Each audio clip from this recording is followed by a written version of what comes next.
Do that one dance, baby. That one dance.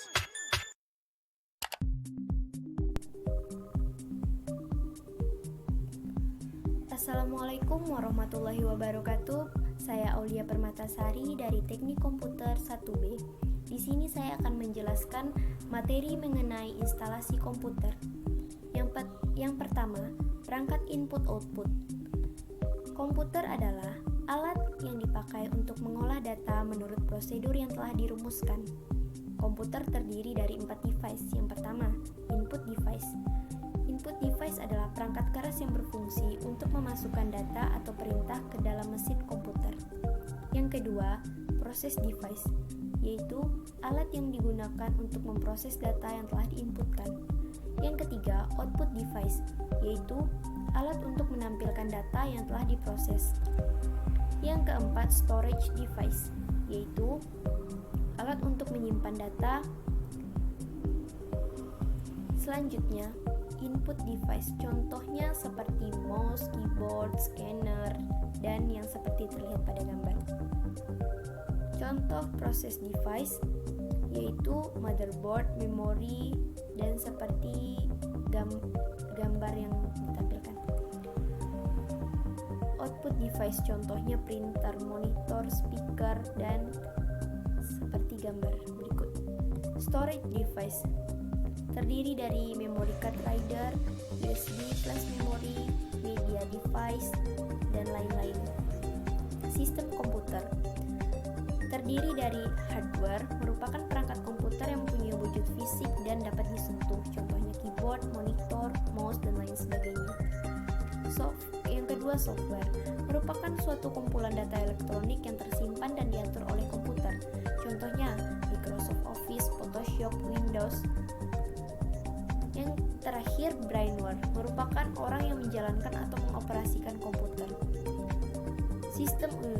Sistem unit merupakan suatu rangka yang dalamnya terdapat komponen-komponen elektronik dari komputer yang digunakan untuk memproses data. Contohnya CD-ROM, RAM, LAN, dan seperti gambar yang tertera.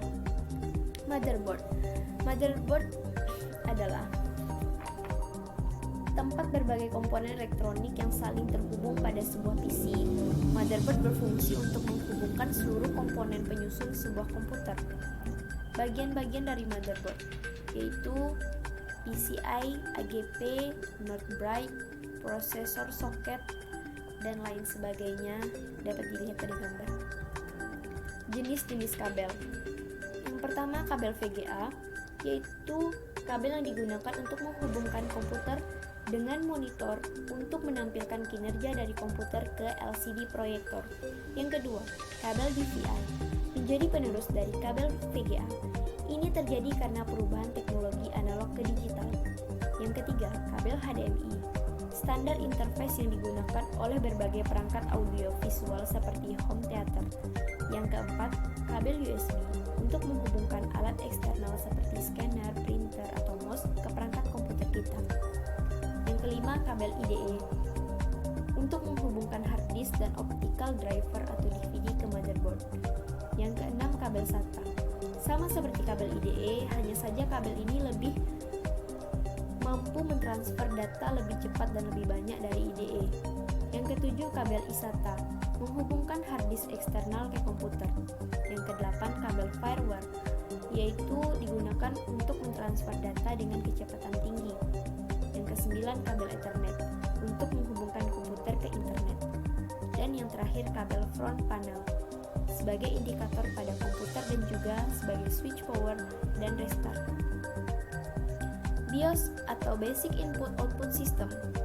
BIOS merupakan perangkat yang digunakan mikroprosesor komputer pribadi untuk memulai sistem komputer setelah menyala. Fungsi BIOS. Yang pertama, menjalankan perintah power on self test atau POS.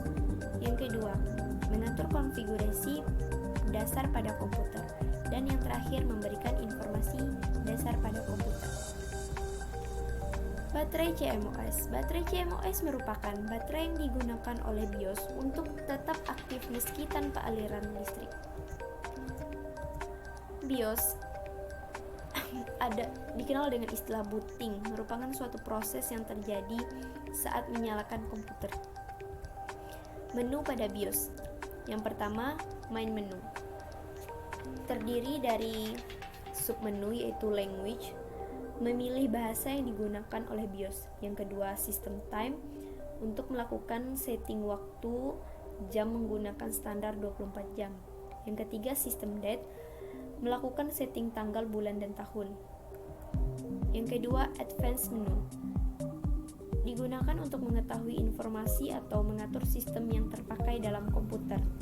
Yang ketiga, security menu, yaitu mengatur keamanan sistem PC atau laptop. Terdiri dari submenu. Yang pertama, set supervisor password, yang memberikan password dan mengakses full tanpa batas.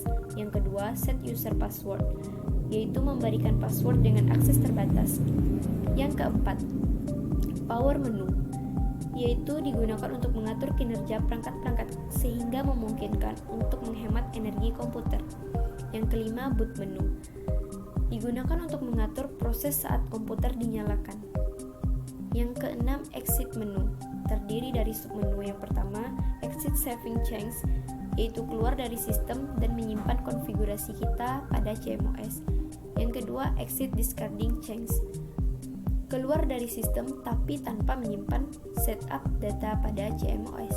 Yang ketiga, load setup default, yaitu mengisi atau merubah semua menu yang ada pada setup item. Yang keempat, discard change, mengisi atau merubah nilai atau menu sebelumnya dari CMOS untuk semua setup item. Dan yang terakhir, save change, yaitu menyimpan setup data pada CMOS. Merakit komputer. Yang pertama, memasang CPU seperti gambar. Yang kedua, memasang RAM. Yang ketiga, memasang power supply seperti gambar yang ditampilkan. Yang keempat, memasang hard disk.